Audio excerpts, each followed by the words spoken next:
Hi guys, hope you're well. Welcome to DOdaily Wednesday workout. It's Des here. Just on my way home from the running club. Of course, what I love doing midweek, plenty of midweek motivation there. Unfortunately, after all that positivity built from the activity earlier in the week, I didn't actually get out today. But I've got no regrets about that. Really, still feeling really good about what I'm doing. There was a reason for it.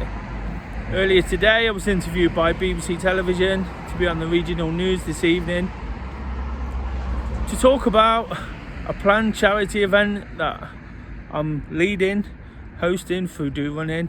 To try and help the surrounding area here at Trent Bridge, both sides, obtain a defibrillator.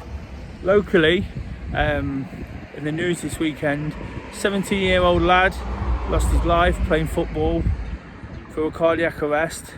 And a few years ago, we had a guy in the running club, still part of the running club, thankfully, happened to go out for a 10k run on a Sunday morning, collapsed when he came back, and we lost him for 8 minutes.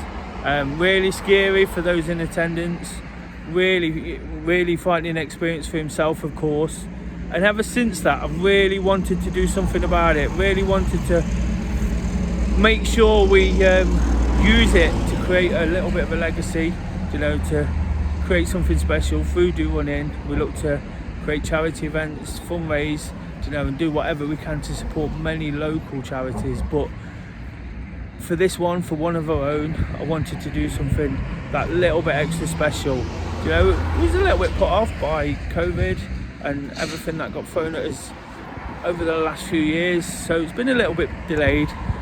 But in the last few months, I've been planning it, talking to the guys at the Boot Room Bar, where we're lucky to base ourselves now, just on the south side of Trent Bridge, in a perfect location to put a defibrillator. We've been speaking about it a lot, and just putting things together. But because of what happened at the weekend, because we can now go for it and make sure that these things in this particular area, somewhere you see me doing activity a lot and you see lots of others, just in the background, but I see them sort of close up every day. We do all our activity around these parts, but there's so many through other clubs, So what we're looking to do, like I say, is get a defibrillator, permanent 24-hour defibrillator each side, because unfortunately there's not one in the area, which you can access 24-hour. And we want to fundraise to get a mobile version too, which we can take on our away days to our park runs, to several events. And it's really important for us to do. And like I say, whilst I could easily beat myself up on the fact that I've not done the activity today, all that momentum that built earlier in the week from the activity, from feeling good about what I was doing, it's just meant that things are starting to fall into place. Things sometimes surprise us, and I always say, use Wednesday to check where we're at. But today it was a case of just carrying it on, going full steam ahead. Wasn't planning to launch today, but with the local news getting involved, asking to speak to me and one or two of the guys involved in that incident, what happened within our own running club, it kind of pushed that through. It pushed it on a lot quicker than we expected.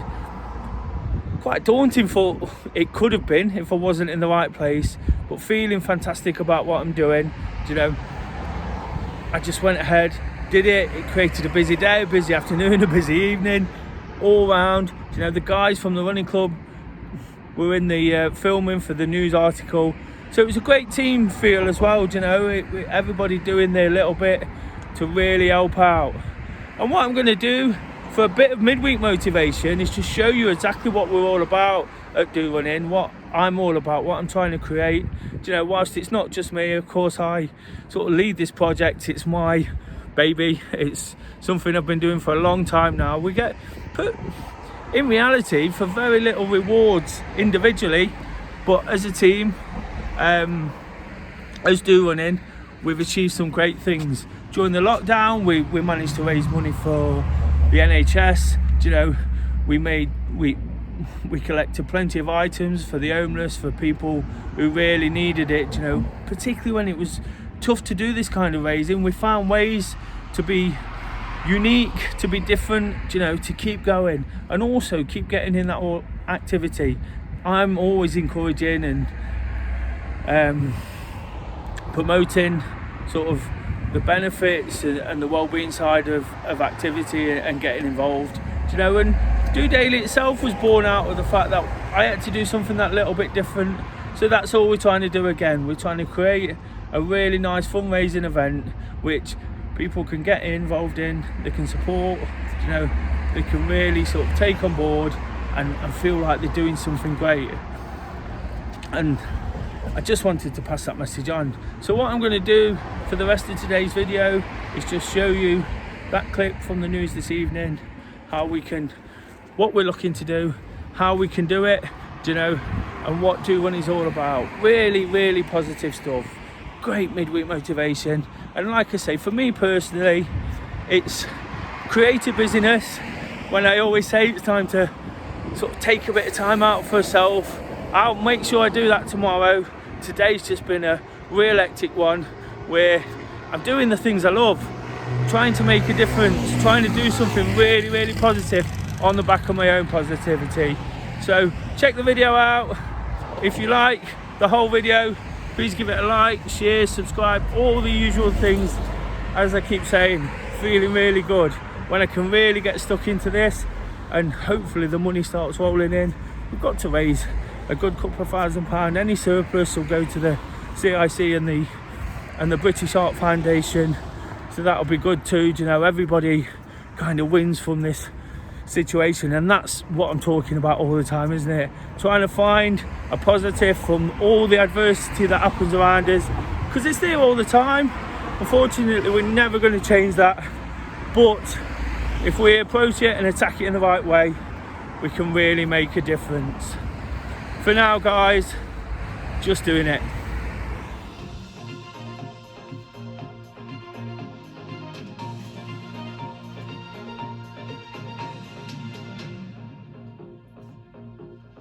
Hello, good evening. Welcome to Wednesday's programme with me, Anne Davis. Well, first tonight, a former runner from Nottingham who survived a sudden cardiac arrest that stopped his heart for 8 minutes says that defibrillators should be compulsory at sports clubs and in schools. James Laverty was 25 when he collapsed after a race 3 years ago. He had to undergo life-saving treatment and rehabilitation. Here's Emily Anderson. James Laverty has always kept fit and active, and up until 3 years ago he was a keen runner. Then, out of the blue, after a race with his running club in Nottingham, he had a sudden cardiac arrest. My heart had actually stopped beating for 8 minutes, and I was just lucky there was a defibrillator nearby. I had teammates who knew what to do, and there was a junior doctor. Never found out who she was, but she knew exactly what to do. No one should have to see their child on a ventilator. It is the most frightening thing there is. And to get a phone call telling you your son's had a cardiac arrest, you know, it's unbelievable, especially someone so fit and healthy. For the first few days it was off thinking, why has this happened, why me? Because I thought I was healthy, I was in top physical condition, and you just don't think it's going to happen to someone like you. Since then, James has had numerous tests, but doctors haven't found any reason for his cardiac arrest or any underlying problems with his heart. He says he feels lucky to be alive, but felt sick when he heard about what happened to a young footballer in Nottingham just last week. Dylan Rich, who was 17, died after he suffered a cardiac arrest during a football match. I was one of the lucky ones, but I just think, what if I had been running somewhere where there was no defibrillator nearby? Probably would have survived. You see clubs and they've not got defibrillators, and you just think, if something happens, the worst could happen. James's mum is urging the government to make defibrillators more readily available. To learn the skills of CPR is so important. To have defibrillators available is so important. To have them in schools, to have them at sports centres. They really, really need to look at this and to have them available for people. James has had an implantable defibrillator fitted inside of him, which he'll have to wear for the rest of his life. He hasn't taken running back up yet, but says he hopes in the future he'll have the courage to get back out there and train again. Well, James is a member of this running club who are training behind me. They've got their training on tonight. They're called DOrunning and they're based in Nottingham, and it was James's running mates who helped save his life 3 years ago. One of the main people was Dave Jones, who was there at the time. Dave, what was it like watching your friend be so ill? Certainly wasn't a standard Sunday running meetup, that's for sure. It was really quite a scary experience seeing your friend collapse in that manner. So what did you do? You helped him, didn't you? Yeah, so I've been fortunate enough to do first aid training through work. So when we saw him collapse, we did all we could. Initially put him into the recovery position. Once we realised he didn't have a pulse, we administered CPR. And he said it's thanks to you that he's still here today. Yeah, nice of him to say that.